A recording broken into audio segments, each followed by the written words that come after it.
Hello, this is a new recording for Lecture 5, and it is now the first video you will be watching for Chem 100 in this blended format.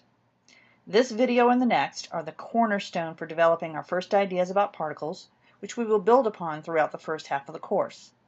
The second half of the course will focus on counting particles, so you can breathe a little easier and that the math part of chemistry will come later. Hopefully, with some experience and knowledge, the math part will be easier and less intimidating to the introductory student. I will mention a few times in these first couple of videos that you should pause the video to work problems during the practice parts and back up if you miss something. Above all, if after 30 minutes you find you're no longer paying close attention to the video, take a break and come back later. It would be best if you chopped up the videos after practice problems are encountered so that you at least practice the bit you have just watched. Remember, it is 2 videos per week, so build that into your week schedule. The most important thing is that you watch the 2 videos before coming to class, to recitation, the following week. It is a waste of time to show up for recitation if you have not watched the videos and worked the practice problems. Optimally, you watch the 2 videos for the next week's quiz and work the recitation problems before the quiz or recitation. Then when you do come to recitation, you are asking focused questions or reworking problems for clarification. It's been my experience with introductory students that students show up, especially as we get into about the second half of the semester, to recitation. They have not watched the videos, they start flipping through their books, blank looks on their faces, and they've either got a quiz that afternoon or it's 2 days after the quiz and you've already failed it. Doing the videos and working the problems before the next week, before Tuesday, because your quiz will help you succeed. The practice problems in the videos come straight out of your book. It is the practice problems in the videos, and therefore the notes, because the videos come from the notes, that you are quizzed on each week. You will also need to work additional problems in order to master the concepts. I cannot emphasize this enough. I have eliminated Sapling, the online learning system that I've used in the past, that some teachers at South are still using in the chemistry department. I have a lot of reasons for that, but having eliminated that practice means that you are going to have to do more practice on your own. Chemistry is not biology. You cannot read these notes and show up for the quiz and think you're going to work the problems. It is not going to happen unless you work the problems. It's like a math class. It's even more complicated than a math class because the concepts are more abstract, if you will, and are linked to real ideas, whereas in math you're just kind of moving numbers and stuff around. Sorry, mathematicians, but it's kind of true. But in chemistry, you've got the concepts that are combined with the math. It's like a foreign language with math. I've said that many times. So, work additional problems. Look for the odd number problems in each chapter that correspond to the ones in the notes and video, and work those as well. Work problems until you work a problem that you've never done before and you get the right answer. Then you know you've got it. The answers for the odd number problems are in the back of your book and in the solutions manual if you bought one. So, work additional problems. Very, very important. But you are quizzed on the ones in the lecture notes and video. Straight from there, might change some numbers, but the questions will be the same as what's there. One last note about bookkeeping, if you will. Please do not ask me which chapters correspond to each week's quiz or which lectures are on each week's quiz, etc. I'm going to open the 2 calendars that I talked about on your first day that you need to go to Sakai and print out. They are on, in fact, I'm going to go to Sakai and do it. They are on Sakai. For this one more time about how you do that, USA Online, Sakai, your login is your J number, and password is whatever the university set up for you for email or what you have changed it to. So up at the top you will have your different classes. Of course, this one that we're concerned about right now is Chem 100, 751, put that away. Resources. the blended calendar, this one tells you each week, week 1, I'm up here at the top row, week 1, there are the dates, there are the concepts, there are the textbook sections, these are the lectures. When you come to week 2, you're going to be quizzed on 5 and 6, and this recitation that shows up for week 2. So during week 1, you need to watch lectures 5 and 6, work these recitation problems for recitation 1. So each recitation corresponds to the videos previously from the previous week. And so again, watch the videos, work the recitation problems, work additional problems so that when you encounter that quiz, you will know how to do it. So as you see, lecture 7 and 8, second row of the table here, come from chapters 4 and 5, a little bit from 9. So the chapters and the lecture numbers do not necessarily correspond at all. I do move around a bit in the book. So this calendar tells you each week what lectures and chapters are covered. Then there is another calendar, quiz calendar for Tuesdays. This one tells you each week, these are Tuesday dates, which sections from the book and which lectures you're going to be quizzed on. Please do not ask me these questions. It drives me crazy. I'm sorry. The information is there at your disposal. Take advantage of it. Please save my time and your time for asking questions that are really important that you don't know the answers to. All right. Sorry. It's a little bit of a pet peeve of mine. I do, as the semester goes on, tend to get a little crazy about those questions. All right. Back to the lecture. So we're going to start off our discussion of Chem 100 with the atom. And here on the very first page of the notes is a quote from Richard Feynman. And what he is saying is a very famous scientist, actually one of those few physicists, he was a physicist, who could relate the complex ideas of physics, which are more complex than those in chemistry, to the everyday person. He has some very interesting books, but anyway, he was asked if there was one idea that we could save from science, which one would it be? And he picked the atomic idea, because you can pretty much build, as he says down here at the bottom, with just a little imagination and thinking, you can pretty much build most of what we know about chemistry for certain and the world around us from this idea of the atom. So that's where we're going to start. We're going to start by thinking about particles, which we cannot see. The atom is the smallest of those that is still intact, if you will. There are subatomic particles, and we will be discussing those. Subatomic, meaning below the scale of the atom. And we're going to start off with the nuclear atom, which came into being about 1911, one of those cornerstone benchmark discoveries that students are made to learn about. And I've got a little paragraph here, the second paragraph.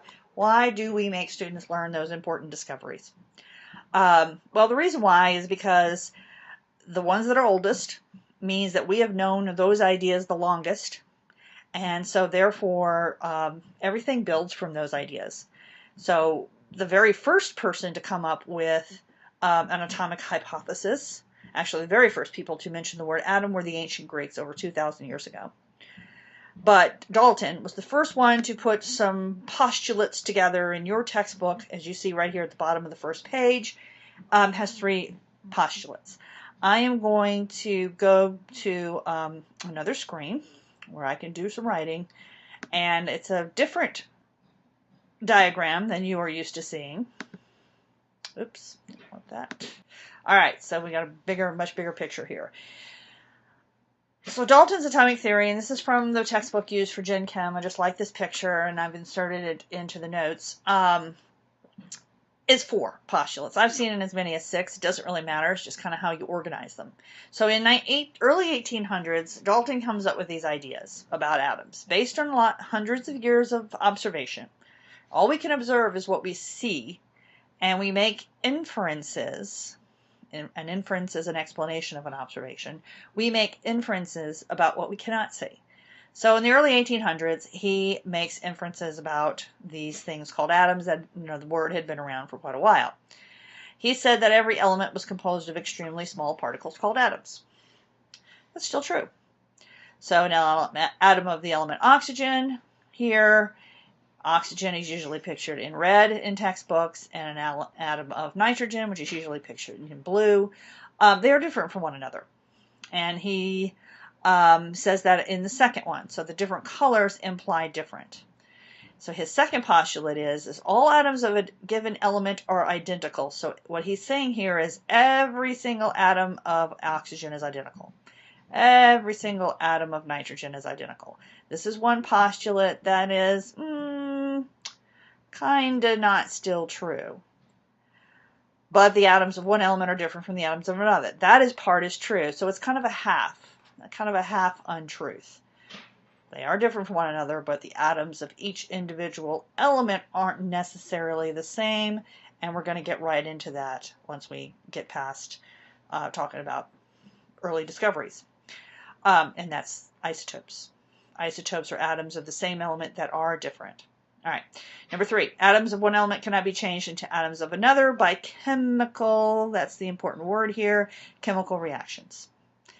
Nuclear reactions, they can change from one to another, and we're not really going to cover that in this course. But atoms are neither created nor destroyed in chemical reactions. That's also true. So this one's still true.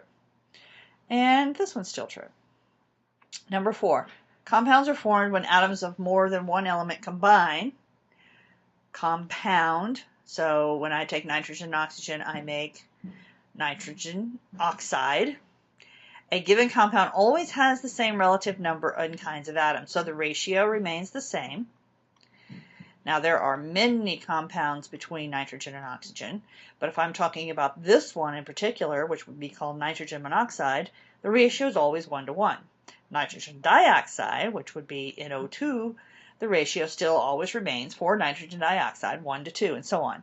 So there's also another law that kind of says the same thing, the law of constant proportion. Proust said that about, 60, 70 years after Dalton. So they were able to observe that when nitrogen and oxygen combine, given the instruments they had at the time, that the ratio for any given compound, the ratio between the two elements stays the same. And these formulas, and we're going to be talking about where we put numbers around symbols, okay, in this lecture, the formula tells you the ratio. So for NO, when we don't have any number written next to the element symbol, it's understood that there's a 1 there. Anyway, we're going to talk about numbers written around symbols again in this lecture. All right, I'm going to go back to the note. All right, so that's Dalton's atomic hypothesis, and there I've inserted it into the notes so that you could make some notations yourself. J.J. Thomson proves otherwise in the late 1800s about this first postulate of Dalton, and I'm going to go back up to what's in your book, because that picture there doesn't really go into it. And the first postulate here under Dalton, the first atomic hypothesis, number 1 says each element is composed of tiny indestructible, the way I've seen it written in other textbooks is indivisible particles called atoms. Anyway, that part is not true anymore. And Thomson in the late 1800s proves this with an experiment he did. So we're going to go watch a little simulation about that. In the early 1900s, J.J. Thomson proposed that an atom was a uniform sphere of positively charged matter in which electrons were embedded. This model is sometimes called the plum pudding model. Electrons are embedded in a sphere of positive matter, similar to raisins in plum pudding. In 1910, Ernest Rutherford, Hans Geiger, and Ernest Marsden carried out experiments in which very thin foils of metal were used as targets for alpha particles emitted from a radioactive source. Click on what Rutherford expected to observe, the results Rutherford expected based on Thomson's model of the atom. Okay, a little back story about Thomson and how he came up with this first real picture, if you will, of an atom with some detail. Dalton's atoms were like little BBs. No details at all because he thought they were just indivisible, or there were no particles below the atomic level, so no subatomic particles. Thomson did these experiments with cathode ray tubes, and he discovered that there was positives and negatives associated with the atom, positive and negative charges, real electric charges. Pretty easy to detect. In the late 1800s, lots of experiments with electricity. So he had detected these positives and negatives, and this is what he came up with. Now, a plum pudding is an English dessert, so an American interpretation of that would be like a chocolate chip cookie, where the dough, this green area on the diagram you're looking at, would be the positive that he had detected. That's what it says here, uniform positively charged sphere. And the electrons were negative. They're like the chocolate chip cookies in this picture. So Thomson came up with this idea, and it didn't exist for long because of the experiment that Rutherford did in 1910. So I'm going to click on on the left here, what Rutherford expected, and you can go through this as well. This website is linked in your notes. What he expected based on Thomson's model. Okay, so he starts to show. Based on Thomson's model, Rutherford expected that the positively charged alpha particles should pass through the uniform sphere of positively charged matter with little or no deflection. Click on Actual Experimental Results to see what actually happens. Okay, before I click on that, let me just reiterate what's going on here. He is shooting, Rutherford did lots of experiments on radioactivity. He is shooting alpha particles, which are positively charged particles. In fact, they're helium nuclei. He's shooting these positive particles at a thin layer of gold atoms. So he thought what would happen is there might be some minor deflections. Okay, the thing that students find hard to understand about the atom and chemistry in general is that you don't really have a good understanding of charges and electricity and electrical ideas. So, little background. Positive doesn't like positive. Negative doesn't like negative. Okay, in the electrostatic world. So he is shooting positive particles at atoms that were supposed to be kind of uniformly positive. So some minor deflections, but mainly they would go straight through, no attractions kind of thing. All right, so because of the fact they don't like each other, so let's click on actual experimental results and see what Rutherford observed. Rutherford observed that the majority of alpha particles penetrated the foil either undeflected or with only a slight deflection. Every now and then, however, an alpha particle was scattered or deflected at a large angle. In some instances, an alpha particle actually bounced back in the direction from which it had come. This was a most surprising finding, for in Thomson's model, the positive charge of the atom was so diffuse, or spread out, that the positive alpha particles were expected to pass through the foil with very little deflection. Upon making this discovery, Rutherford exclaimed, "It was almost as incredible as if you fired a 15-inch shell at a piece of tissue paper, and it came back and hit you." Click on Rutherford's model to see the model of the atom that Rutherford proposed based on his experimental observations. All right, so to reiterate what he's just said, notice the little areas on the ring that are in front of the foil. Every once in a while you see where one of these alpha particles has come back to this detection ring. That blue thing around the foil is a detection device, and so they would know where the alpha particles ended up. Well, these few, then that's important. It's the few that bounced back such that they're now in front of the foil. How few of them bounced back and the angles at which they bounced back led to Rutherford's model, which is called the nuclear model, as you'll see in a moment. And that's where we're going to stay in this first lecture, and we're going to talk about the nucleus. Just this one lecture. Then we're going to leave the nucleus behind. But the idea that Rutherford came up with as a result of this experiment is still true today. So that's why we make students learn about it. Based on the results of his experiment, Rutherford postulated a nuclear atom. All of the positive charge and most of the mass of the atom is concentrated in a very small volume called the nucleus. Electrons occupy the remaining space of the atom. The radius of an atom is approximately 20,000 times larger than the radius of the nucleus. Most of the positively charged alpha particles pass straight through the diffuse electron clouds of the atoms. Some alpha particles pass close to the small positive nuclei and are deflected at large angles. A few particles score a direct hit on the nuclei and come almost straight back. So this is a probability experiment, if you want to try to understand what's going on here.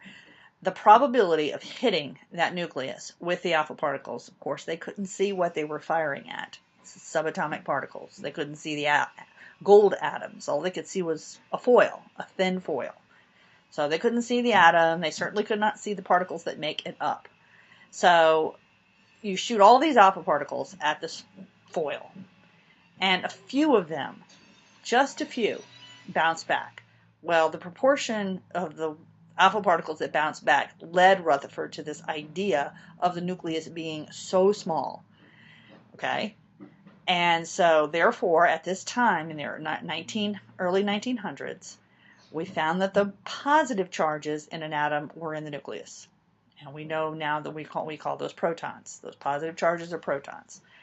You see in this picture, the green area is where the electrons were, the negative charge. They had no idea how they were arranged or anything, okay, at this point.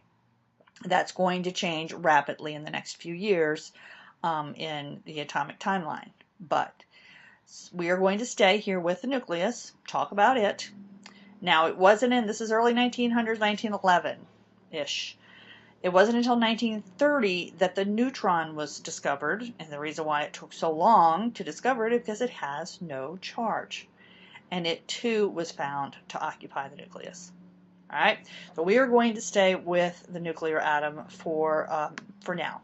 All right, so Rutherford's gold foil experiment gave us the nuclear model. Let me get rid of this. Okay.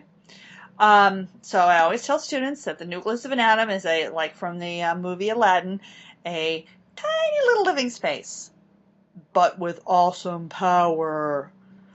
Kind of corny, but it kind of fits. The protons and neutrons occupy that little living space, and if we mess with the nucleus, which we do not in chemical reactions, we do in nuclear power plants and in nuclear weapons, you get awesome power that as human beings we're still trying to harness and understand. All right, so staying with our nuclear atom, we're going to talk about the subatomic particles, and we're going to talk about the fact that all atoms of the same element are not the same. Okay, so there are some things about atoms that are the same, and that is the number of protons. The number of protons never changes if it's gold. If you look on your periodic tables at the beginning of your book, we'll be really starting to work with the periodic table, I guess, now that we have, now that we're going to talk about different atoms of different elements. You look at the whole number next to any element on the periodic table, and that's its atomic number. It gets the symbol Z. And that is known as the identifying number for an element. It never changes. So if the atomic number is 6, it's carbon. If the atomic number is 10, it's neon, and so on. What does change is the number of neutrons. All right, so I'm going to do a little screenshot here so that I can do some writing. And talk a little bit more about atomic numbers and mass numbers and so on and so forth, and the zones around the element. All right, so let me go to, all right, so what I want to do now is I want to talk about the zone around symbols. So we are talking about the atom. So first of all, one thing that's important to understand is that, is that when I write this symbol, I am, in an abstract way, depicting an atom of nitrogen, because that's the symbol for nitrogen. I could draw a circle and talk about the same kinds of things. So here's the nucleus, all right, where protons and neutrons are found. Okay. And outside of the nucleus is where the electrons are found. Okay. Now electrons are negatively charged, protons are positively charged, and neutrons have no charge. Well, I guess we'll just draw a circle with nothing in it. Now, but drawing these circles, takes time, and I can, utilizing the symbol, I can give a whole lot more information. Now, there are 4 zones in the notes. There are 4 zones around the atom and symbol, and this is what we need to talk about right now. Okay? On the left-hand side of the symbol, over here, I refer to this as the nuclear side. Okay? The right-hand side is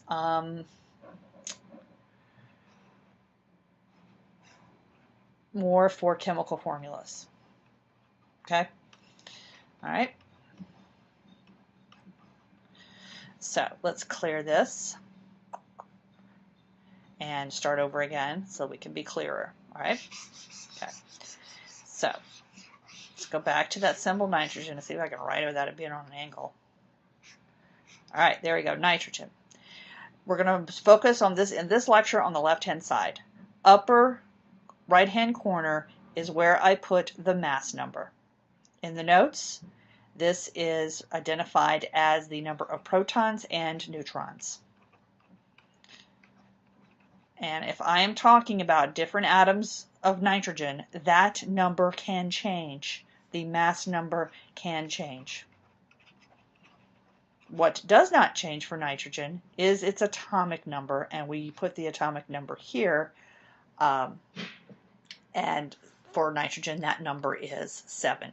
So there are 7 protons in nitrogen, in every nitrogen atom. Now, as long as there is nothing, how you like that pronunciation? As long as there is nothing written here, then protons equal electrons, because that is the charge spot. So if there is no charge written there, then my positives and negatives are equal to each other, and therefore I have no charge. For now, we are going to be dealing with an atom. The word atom implies electrical neutrality. There's 2 big science words for you. If the particle is no longer electrically neutral, then I call it an ion. Okay, has a charge. So it's an atom with a charge. Okay?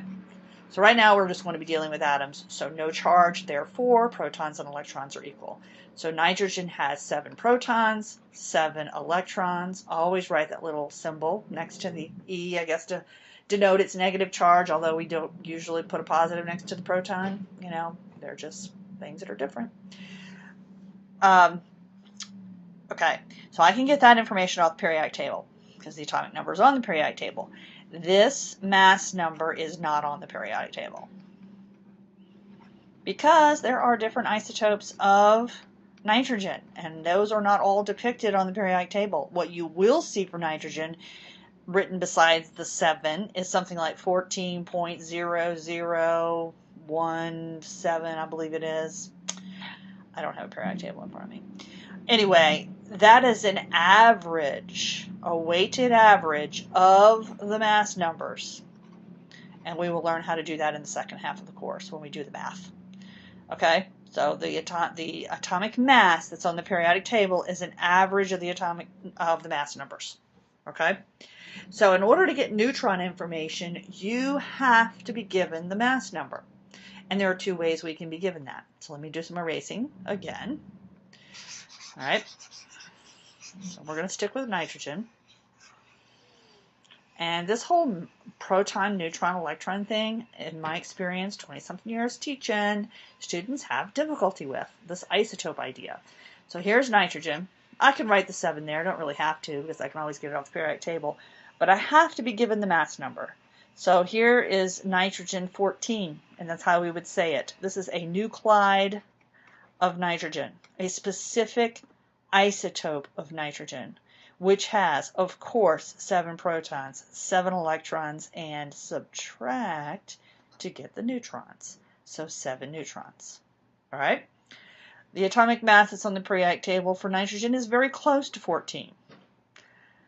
So that tells me that the majority of nitrogen atoms have 7 neutrons because the mass number is 14 for that isotope. And because the atomic mass that's on the periodic table is a weighted average of the isotopes, this isotope has the highest abundance. But there are other isotopes of nitrogen as well. There's nitrogen 15. How many protons, neutrons, and electrons does this atom have? Well, 7 protons, 7 electrons, and subtract 15 minus 7, 8 neutrons. There's also a nitrogen 16. 7 protons, 7 electrons, and 9 neutrons. So here are 3 isotopes of nitrogen. One more way you can be given the neutron information, besides being told it has 9 neutrons or something like that. I can write these nuclides either in the symbol way that we've just written them here, or I can write nitrogen dash 15. And that is another way of giving the mass number. Okay? All right, so we have talked about all of this information that's right here. So now let's do some practice. All right, so I'm going to do first of all, I'm going to do a little space. All right, so let's do some practice here. So we're going to write the symbol for each isotope. So here I've been given the mass number in a way that tells me, what the mass number is. So it's 235, uranium. So what they want here is you to write the symbol with the mass number on top, atomic number on the bottom. That's the way we do it, just like we just did. Okay, so uranium. So for an A, uranium, 235 goes on top, and you just look on the periodic table, and the mass number for uranium is 92. So there's the symbol for uranium. I'm going to write it over here just to be a little clearer. 235, 92. Little factoid for you. We did not know about the presence of any elements beyond uranium until after World War II. It was the Manhattan Project, where we worked on developing the atomic bomb, that enabled us, through that research, to find other elements that were also radioactive, like uranium, and were bigger, like plutonium and so on. Anything after uranium on the periodic table was not discovered until after World War II, or during the Manhattan Project. All right, B, vanadium. So here is a place where you would pause. If you've got this idea, pause, do the problems, and then restart the video again so you can check to make sure you got the right answers. Key to understanding, because once again, it's these questions that you're going to be asked on quizzes. All right, so pause it. Try it yourself. Vanadium, 52 goes on top. That's the mass number. Look up the atomic number from the periodic table. Phosphorus, mass number goes on top. I know this one, 15. I'm going to go fetch my periodic table. Xenon, mass number on top. Okay? And then plutonium, 239. Putting it up down here at the bottom, 239. And again, I don't know that one by heart, so I'm going to go get my periodic table while you are finishing this up.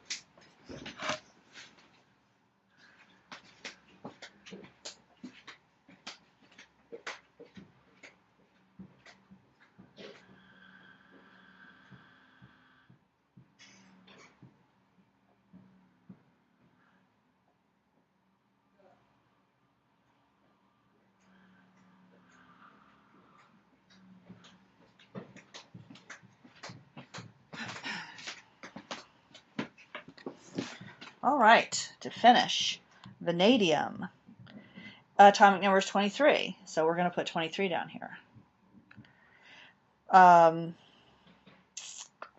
Xenon, atomic number is 54, and plutonium, atomic number is 94. So there's number 1. So then in number 2, it asks you to find the number of protons, neutrons, and electrons. Okay? So again, let's do one together, then pause the video and you try the rest. So I'm going to do a little erasing up here at the top. Okay? All right, so for A, for uranium-235, we've got 92 protons, 92 electrons, and then I'm going to have to subtract 235 minus 92 to get my neutrons, sorry, okay? All right, neutrons. Don't have my calculator in front of me. Glad I said the word calculator. You must have a scientific calculator, as the syllabus states, not a graphing calculator for quizzes. I'm going to reinforce that this semester from the beginning. You may not have a graphing calculator for a quiz. I will not have calculators for you to borrow in quizzes. You can go out and get a $10, maybe even less, scientific calculator. It needs to be able to do exponents for quizzes. I can't tell you how many students show up for quizzes, midterms, and finals without a calculator. All right, now B, 23 protons, 23 electrons, and then 52 minus 23. Can we do this math? 3 from 12, 9, 29 neutrons. All right, we could do that for A as well, old-fashioned way. So we've got 3 and 9 for 13, 4, 143 neutrons. All right? C, phosphorus 32. Put that one right here. Phosphorus, 15 protons, 15 electrons, and subtracting 17 neutrons for that isotope of phosphorus. D, put it down here, 54 protons, 54 electrons, subtracting 0, 5 from 14, 9, 90 neutrons.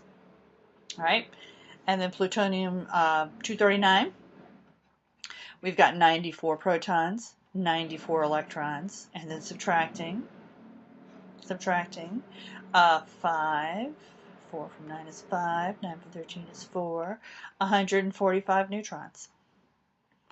Alrighty. Number 3, give the mass number for each of the following. Remember, mass numbers are on the periodic table. So what you're given in this one is the number of neutrons, and to get the mass number, A, protons plus neutrons, you need to add those together.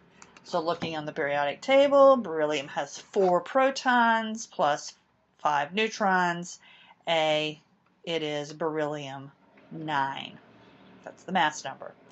B, titanium 26 plus 22 is 48. So titanium 48. That's the mass number. Gallium 39 plus 31. That's 70. So that's gallium 70. All right.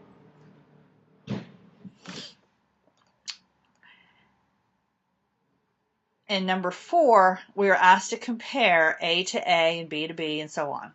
So in A, uranium-235, we had 143 neutrons. Uranium-238 has 3 more neutrons, so it has 146 neutrons. So the protons are the same, the electrons are the same. It's the neutrons that are different in isotopes of the same atom. All right. B, we had 29 neutrons. Now we have 1 more neutron because the mass number is 1 greater, 53 instead of 52. So we have 30 neutrons in B. C, the only thing that's different again is the number of neutrons. So originally in number 1, phosphorus had 17 neutrons. We have 3 additional. So we have 20 neutrons in this isotope versus 17 in number 1, in phosphorus 32. In D, originally, xenon had 90 neutrons. Now we have 2 additional neutrons. With uranium-46, we have 92 neutrons. And plutonium-241, again, it's bigger, more neutrons than before. We had 145, and now we have 147 neutrons. So isotopes of the same element have different numbers of neutrons, and therefore the mass numbers are different. And that's all we're going to do with the nucleus. In Chem 131, you'll look at nuclear reactions towards the end of the course, where you will look at decay of radioactive elements and things like that. All right, so now we're going to talk about, so this will be a good point if you're tired to stop. Stop the video and come back. You've just practiced the first bit with those practice questions, and now before you take on any more, give yourself a break and then come back. But remember, 2 videos per week. All right, like many textbooks, this book splits the development of the atom into 2 chapters, and I like to do it together. So after Rutherford, they started obsessing about the electrons because there were some things about light that they had been obsessing over for a while, starting back in the very early 1900s with Planck and then Einstein in 1905. There were some things about light, and then as they started doing experiments with the atom, they also discovered that there were also some strange things about the atom that they could not explain using old ideas about light in particular. It turns out that light and atoms, when you're talking about subatomic particles like electrons, they have some similarities. So this all is going on in the early 1900s, and we start to get to Bohr very early on, very soon after Rutherford's experiment, in fact. And he is the first one to come up with, and I'm just going to scroll down so you can see it, this picture here of the atom, which is wrong, wrong, wrong, wrong. Okay, I don't care how many times you've learned that like this. And another way, I'm going to do another screenshot so I can bring this in too. I don't care how many times you have learned this idea in particular, and biologists are bad about it. All right, nucleus, nothing, that's fine. Nobody ever screws that up.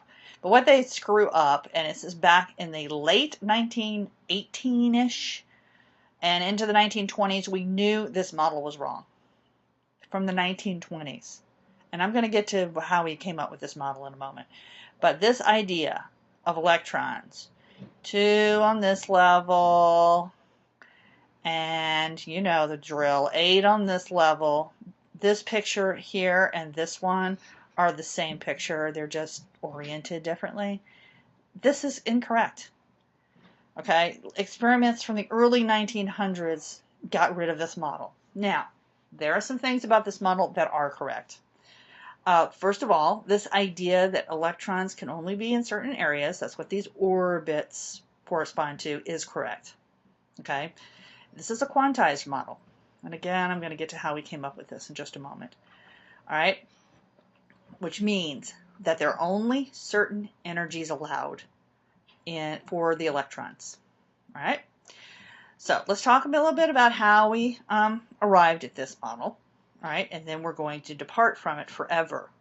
The problem is that it's a nice picture that corresponds to our ideas about the solar system, so we really like it, and it's very simple, but it's wrong. All right, so let's talk about how we arrived at that model. All right, here is what we observe about light if we just look at light from the sun. With special equipment or glasses, you can easily, you've seen this in when light passes through the edge of a glass or so on, you get a rainbow. No breaks in the colors, continuous spectrum, that's what we call it. Now, a couple things here. First of all, students at this level generally don't know a whole lot about light. Light is energy. It is not matter.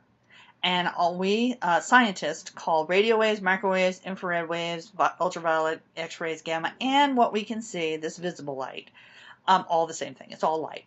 Okay, it's electromagnetic radiation. Electric field and a magnetic field combine perpendicular to one another to create light. We can only see a small portion of this. Travels at 3 × 10⁸ meters per second. Speed of light. But the only difference between visible and infrared and gamma rays, which are very destructive, is the wavelength and therefore the frequency and energy. Luckily for you, introductory chem students, we are not going to use those light equations, and those are mentioned right here on this paragraph. Okay, you will see those in 131, right? But not in this course. All right, so these are the things we couldn't explain. We had been observing these types of spectra, this type of pattern, when we looked at elements. And if we have sophisticated enough equipment, we see the same sort of thing in the sun if we can separate one element from another. There are many different elements burning in that fireball up in the sky. So, and fluorescent light bulbs actually are the same. So you see gaps instead of continuous. So the gaps say you can only have certain energies, okay? And Bohr took the hydrogen spectrum, okay, the spectrum for hydrogen, and he came up with this model, the wrong model. It's right for hydrogen, but it doesn't work for any other element, so it's not a very good model. And here's a bunch of other elements. Every element has like a fingerprint where you have these lines. Now these lines come from, let's scroll down just a little bit more, come from electrons changing energy levels. So I'm going to screenshot this one and talk a little bit more. All right, so here is Bohr's model that he arrived at because you only see certain lines in the emission spectrum. So let's cover a couple of things here, okay? All right, first of all, the fact that there are lines and not a continuous spectrum led him to the orbits. So an electron can be here or here, but it cannot be in the middle. That's what the lines mean. Okay, quantized. So when an electron moves from the first energy level to the second one, or from the first energy level to the next one, and so on, third one, whatever, n equals 1 to n equals 3, this is absorption. Now what I've got in the notes with the lines is not an absorption spectrum, it's an emission spectrum. Emission is what they're showing you right here. When the electron falls back to the energy level it came from, it emits light that corresponds to the gap between the two energy levels. So this is how we're able to come up with all this crazy information. It's because we know how far apart in energy the electrons are. All right, so that part of his model is correct. It explains this for hydrogen, but it doesn't work for any other element. And the reason is this. I want you to visualize yourself in a dark room, in a room that is so dark you cannot see your hand in front of your face. Now, I grew up in New Orleans, and for those of you who are city kids or people, you have probably never been in a situation where you have no light. I can remember going to the country and visiting my relatives where there were no street lamps and walking at night, scared to death in a completely dark situation. So anyway, painting the picture for this dark room. In this dark room with you is a balloon. Not a helium balloon, just a regular balloon you blew up. It's on the floor. And your job is to find it. Okay? What happens when you go to reach for a balloon, if you can see it? Generally it moves. So this is what we observed about the atom and its electrons. When we tried to observe exactly where they were, we changed them. So if we knew exactly where they were, then we would know their energy and so on. So it was this observation through lots of experimentation that led Heisenberg, those of you who've watched Breaking Bad, this is the guy that he is calling himself after. The Heisenberg uncertainty principle says we cannot know exactly where an electron is and its energy at the same time. Okay? So we cannot have the rings, and this was like 1925. Everyone knew that this model was electrically unstable and improbable. It's a good approximation for hydrogen. So we cannot have the orbit. So that is why it is wrong, wrong, wrong. Okay, let's get out of here. Go back to the notes. So what we're going to arrive at for our electrons is not orbits, but orbitals. Okay, if you want to know more about the Bohr model, here's the link for you. 2 links. All right, let's go there real quick. See what we got going on. Oh, that's just the picture. I try to be good and reference my stuff like I'm supposed to when I've taken it off the internet. Here's the one I was talking about. So if you want to know more about the Bohr model and all that kind of thing, I've got a little link here for you.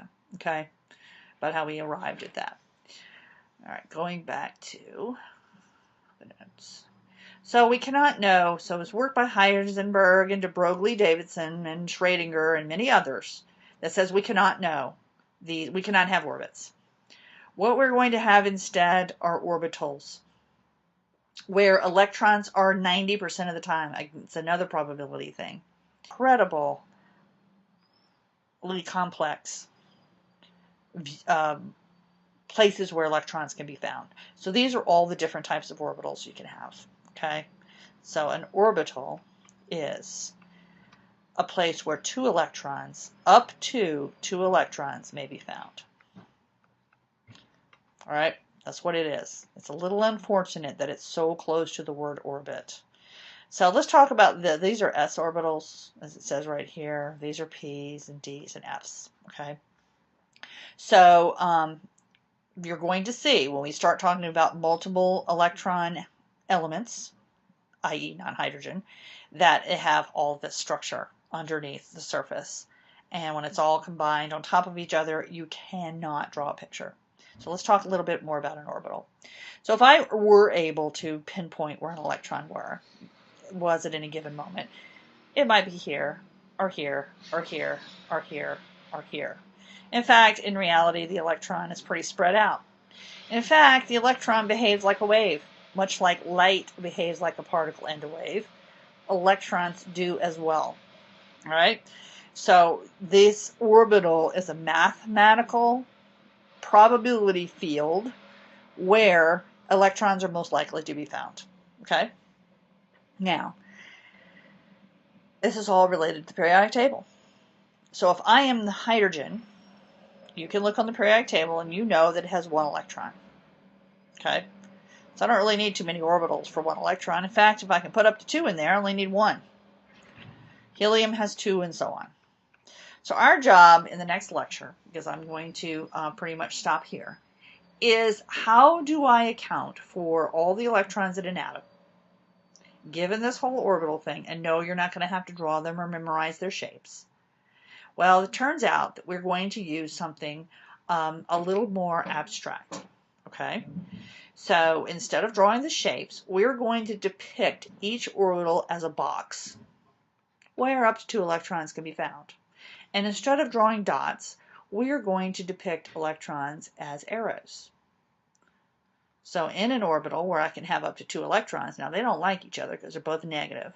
One must be spinning, and they do spin, in one direction, and the other must be spinning in the other. And that's where the different oriented arrows come from.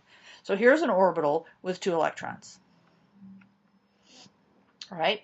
Now, one last thing before we end this lecture, because I'm building the scaffolding for how we're going to begin the next lecture. We can still think about the ring model in that, okay, here's the nucleus in the middle. Now, instead of orbits, we're going to think of these as shells or principal energy levels. Okay, it's another word, principal energy levels. Principal energy levels. All right, like layers of an onion. Okay, so that is still true. The first shell is the one next to the nucleus. The second shell is the one next farthest away, and so on, and equals 3 and all that. What is present in each shell? Which of these shapes are present in each shell? Okay, we're going to cover when we start lecture 6. So before I leave you, I just want to show you what you're going to be seeing when you follow that link, and that's where we're going to start on our next lecture, lecture 6. So and I click on electron configure, all related to the periodic table, electron configuration. This is what I, remember the box thing? This is how I'm going to show an atom.